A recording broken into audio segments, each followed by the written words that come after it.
Hi everyone, and good afternoon, ma'am, and good afternoon, classmates. By the way, my name is Muaj Ispatara. The topic that designated to me, which is the 180, which is the page 185 to 189, discover from Roll 28 to Roll 31. Let's talk about Roll 28, which is the protection agent.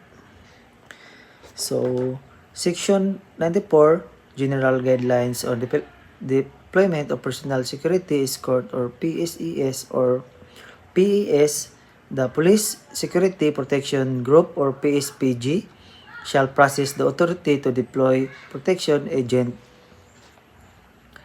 ADPE. So, only a maximum of 2 license pass shall be detailed and deployed for every protectee. So, 3. All active personnel of the AFP and PNP and other law enforcement agencies, uniform services, and agencies, PCG, NBI, PDEA are not entitled to avail the services of PES. And retirees from the PNP, AFP, and the other law enforcement agency may be hired by PSA for deployment as PES, provided that the retired possesses a valid LASP and and PES shall only use handguns owned by the PSA Protective Service engaged by the protectee. So,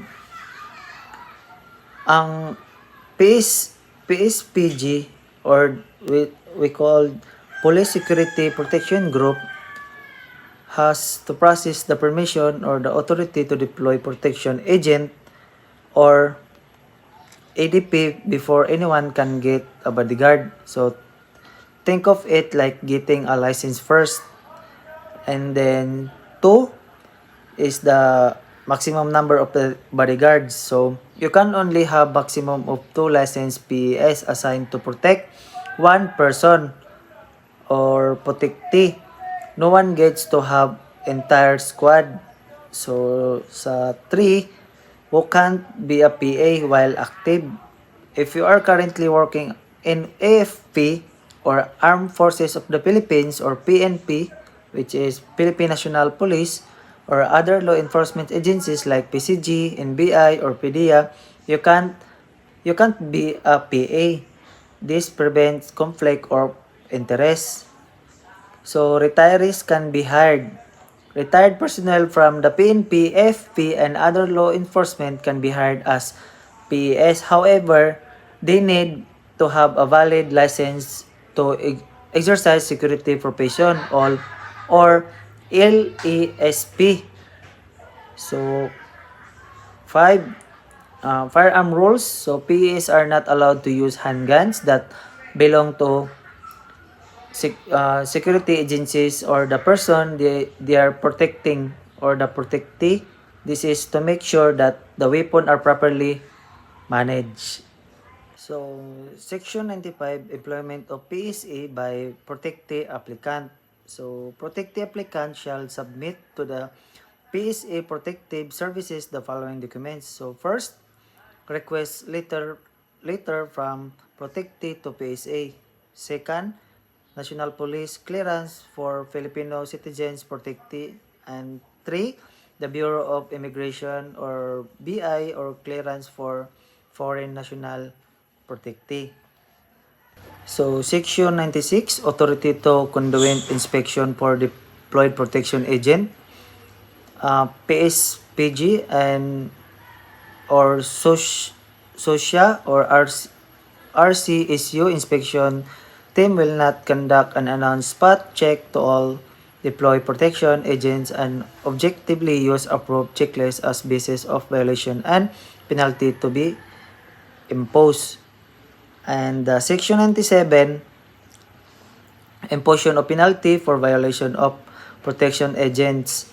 Any incurred violation will be submitted to appropriate penalty set 40 fourth fourth by book 10 of this RR. So unsay mahitabo kung dili ka mosunod sa rules sa section 96? Kinsa ang naga-check? So first, which is the PSPG or Police Security Protection Group, o SOSYA or RCSU, Supervising Office for Security and Investigation and Agency, Regional Civil Security Unit, nga naga-inspection team sa mga mag-check. Unsa nga klase nga check? Mahimo sila og surprise check, meaning pwede sila moabot bisan kanus nga dili magpahibalo para tanawon kung tarong ba ang trabaho sa mga bodyguard. And third one is unsa ang gamiton nila? Magamit sila og checklist para makasigurado nga naa sa lugar ang tanan. Parehara na og listahan sa mga butang nga kinahanglan nila tanawon. So fourth is ngano mag-check. The purpose sa mag-check para makita kung naa ba sila'y gilapas nga rules. Kung dili mosulod ang mga bodyguard sa rules, naa sila'y penalty. Sa section 97, unsa may mahitabo kung dili ka mosunod sa ilang rules. Sa rules, kung makasala ang bodyguard og dili mosunod sa rules, naa sila'y silot kumbaga. Tapos unsa nga klase nga silot? Depende kung unsa ilang nabuhat nga sayop or makita ninyo ang detalye sa book 10 sa kani nga set sa rules RRR. So basically kani nga mga sections para makasigurado nga tarong ang mga bodyguards na ay regular check para masigurado nga mosunod sila sa rules. O kung dili naa sila consequences, parehara ng sistema para makasigurado nga ang ilang trabaho tanan is tama og tarong. Sa section 98, standard requirements of PSA applicant for authority to deploy. PSA engaged by protectee applicant shall submit to PSPG the following documents. So sa first, National Citizen Protectee. Sa number 1, photocopy of juridical LTOPF and FRs of FAS to be carried by deployed.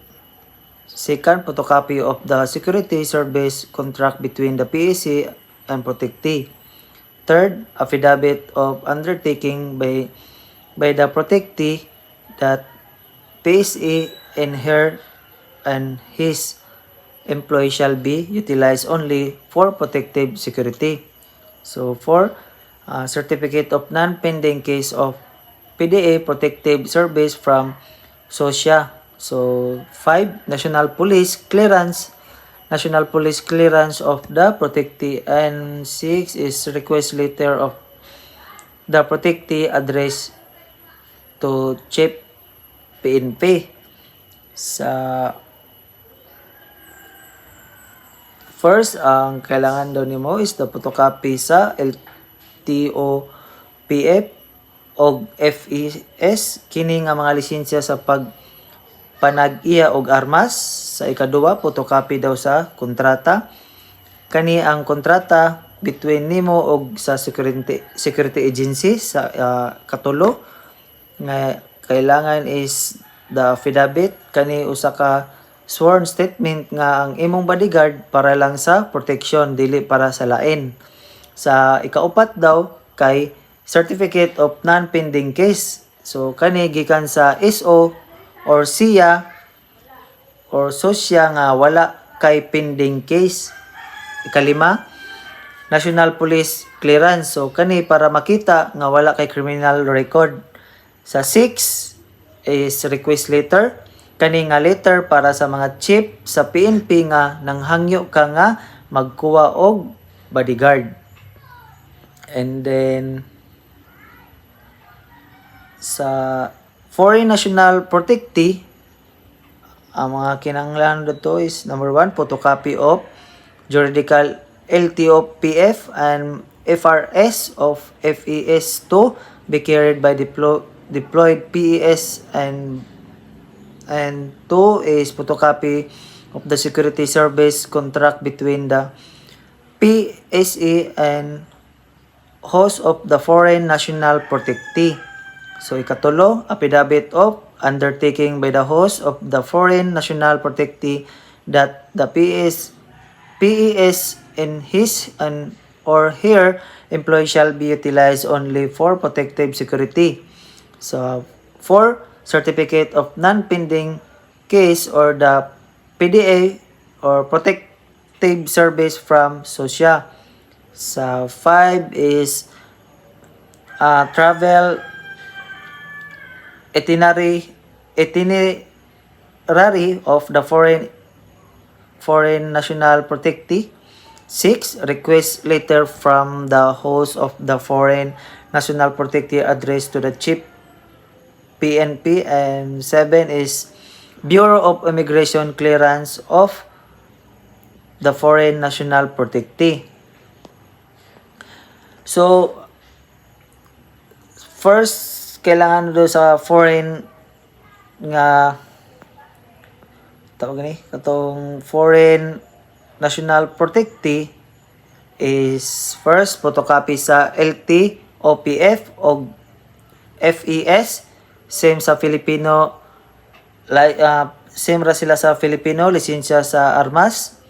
Kaduwa, photocopy daw sa kontrata between sa security agencies o sa foreigner. And katulo, affidavit, sworn statement nga ang bodyguard para lang sa protection o dili para sa lain. Same lang sila sa Filipino nga ano. And then kaupat, certificate of non-pending case gikan sa SOSIA nga wala kay pending case. Sa ikalima, travel itinerary, plano sa imong pagbiyahe. Kaunom, request letter gikan sa host nga foreigner para sa chief of PNP. 7, Bureau of Immigration clearance para sa masigurado nga legal ka nga naa sa Pilipinas. Section 99, authority to deploy protection agent. The authority to approve ADPA shall be as follows. So, approving authority and durations. DPSPG, 30 days or less. TDO, more than 30 days, not exceeding 6 months. Chief PNP, more than 6 months or 1 year. Section 100, deployment of protection agent. The condition to deploy protective agents are as follow. So 1, the SDDO shall not exceed 30 days or until expiration of the LTO, whichever comes first. 2, protection agents or PE are prohibited to carry personally on or FES in the performance of duty as PES, and only authorized to carry issue small arms registered in the name of the PSA protective service. Sa 3, the PES duty shall be confined only to protective functions, and he or she shall not be used as gatekeeper, family driver, or errand boy, or perform a similar task, or to do illegal activities. Sa 4 is the PA shall not render protective service to other person not specified in the authority. And 5 is the PA shall not be directly hired by the protectee. So, ang sa 1 daw is sa SDDO, ang Special Duty Detailed Order or SDDO, dili dapat mulapas sa 30 ka adlaw daw hangtod ma-expire ang LTO, which is come first